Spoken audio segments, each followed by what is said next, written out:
নমস্কার, দেখছেন বার্তা হরিঙ্গাটা। আমি গৌর ঘোষ।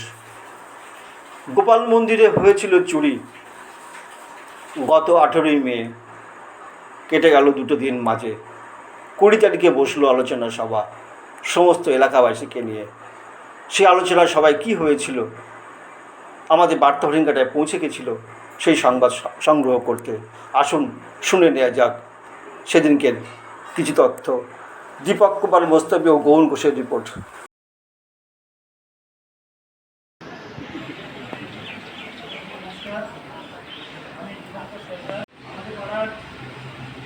একজন স্বপনদার স্ত্রী মধ্যবর্তী রাখছে গোপালতলায় জব চুরি হয়ে গেছে শুনে মনটা খুব ভারাক্রান্ত হয়ে গেল। সঙ্গে সঙ্গে আমি স্নান করে আসলাম, এসে দেখলাম তাতে দেখলাম তালা ভাঙা। এখানে দেখলাম কোনো লোকজন কেউ নেই। আমি আশা করেছিলাম এখানে হয়তো কিছু থাকলে একটা আমাদের গোপাল মন্দির সারা পশ্চিমবঙ্গের একটা নাম করা বিশ্ববিখ্যাত মন্দির, তার ঐতিহ্য ভীষণভাবে ছড়িয়ে আছে সমস্ত জায়গায়। সেই জায়গা থেকে শোনার পর যখন আসলাম, এসে দেখলাম কোনো লোকজন নেই। আমি বিরাজনকে ফোন করলাম, বলছে আমরা কেউ জানি না। বিষয়টা কাকার কাছে জিজ্ঞেস করলাম, শুনতে পারলাম ঘটনাটা 3টে বা 2:30 নাগাদ নাকি হয়েছিল। রাত্রি 2:30-3টে নাগাদ হয়েছে। তারপর প্রশাসনের কাছে আমি জিজ্ঞাসা করেছিলাম, প্রশাসন বলল যে আমাদের কাছে তখন নিয়ার অ্যাবাউট 7-8টার মতন বাজে। সবাইকেই ডাকা হয়েছে। অনেকের মনে অনেক রকম প্রশ্ন আছে, সেইগুলো একটু পরিষ্কার করে যার যার মনে যা যা আছে সেই বিষয়গুলো নিয়ে তুলে, আর এগুলোর উত্তর সদস্য একমাত্র মন্দির পরিচালন কমিটি সবচেয়ে ভালো দিতে পারবে। কারণ আমরা যারা ভক্ত মানুষ বা যেসব মানুষরা যারা ভক্তরা আসেন, তারা আসেন, পুজো দেন, পুজো দিয়ে তারা চলে যান।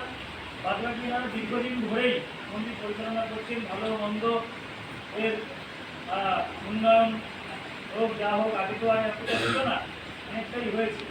এবার কতটা হয়েছে, আজকে মন্দিরও আমাদের 1-2 বছরের পুরনো না, নিয়ার অ্যাবাউট প্রায় 300 বছরের উপরে পুরনো। মাসিটা খুলেছিল, মাসিটা খুলে ভেতরে ঢেকে নিয়ে মাসিটা নিই মনে করতে বলতে রূপন নয় কোথায় মাসের রূপন না, হ্যাঁ সোনার দাম করা।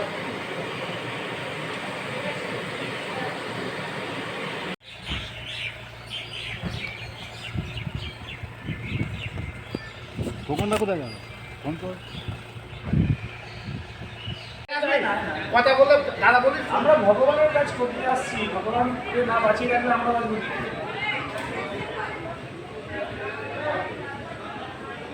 গত 18 তারিখ 18ই মে একটা অঘটন ঘটে গেছে গোপাল মন্দিরে। সেই অঘটনটা হলো চুরি। গোপালের কিছু কিছু সম্পত্তি এখান থেকে চুরি হয়েছে। সেই ব্যাপারে আজকে নতুন করে ডাকা হয়েছিল সমস্ত ব্যক্তিকে। এই এলাকার যতগুলো গ্রাম আছে, গ্রামকে কেন্দ্র করে আজ আলোচনা সভা হলো। এই আলোচনা সভায় মূল বক্তব্য কী ছিল?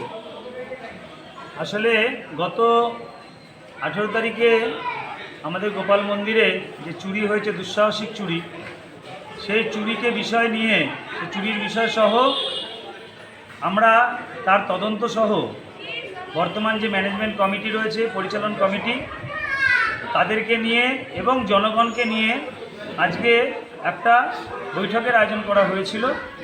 এবং সেই বৈঠকে সমস্ত গ্রামবাসী, আমাদের আশেপাশের যত গ্রাম আছে, সমস্ত জায়গা থেকে ভক্তবৃন্দরা এসেছিলেন। তারা তাদের বিভিন্ন অভাব, অভিযোগ এবং মন্দিরের কোনগুলো ভালো হবে আগামী দিনে, কোনগুলো খারাপ হয়ে গেছে, এই বিষয়গুলো নিয়ে প্রত্যেকের মধ্যে আলোচনা হয়। এবং ম্যানেজমেন্টের কাছেও কিছু প্রশ্ন তাদেরকে করা হয়, যে প্রশ্নের উত্তর ম্যানেজমেন্ট দেওয়ার চেষ্টা করেছেন।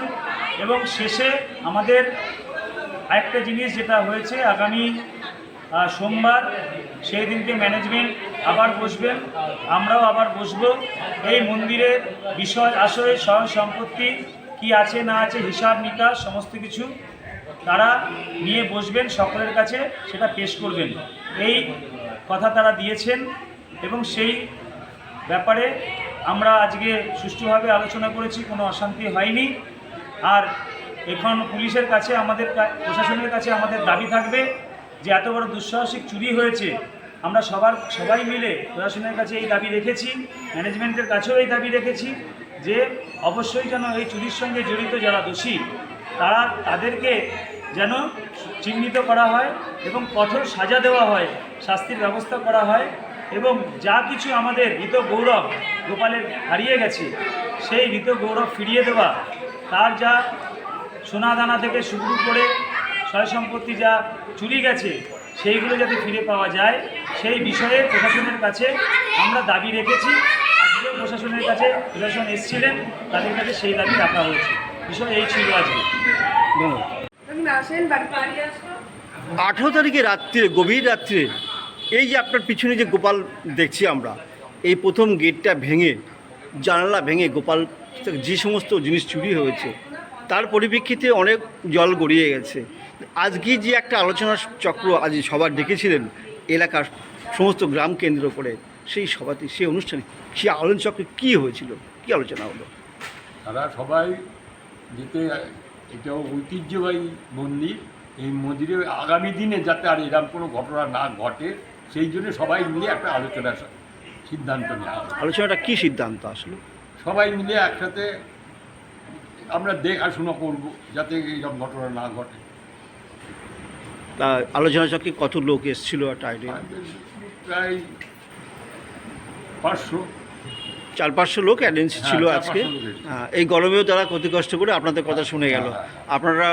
আপনাদের এখন পজিশনটা কি? আপনারা না, আমরা চাচ্ছি যে নতুন করে আরও সবাই এসে ইনভলভ হোক এই কমিটির মাধ্যমে এবং আগামী দিনে যাতে সুষ্ঠুভাবে আমি ঠাকুরের, আমি যেহেতু একজন সম্পাদক, আমার বয়স হয়ে গেছে, আমি এর থেকে আমি আর থাকতে চাচ্ছি না। আমি পাশে থাকবো, ঠাকুরের কাজ করব, কিন্তু আমি কোনো পদাধিকারী হিসেবে থাকতে চাচ্ছি না।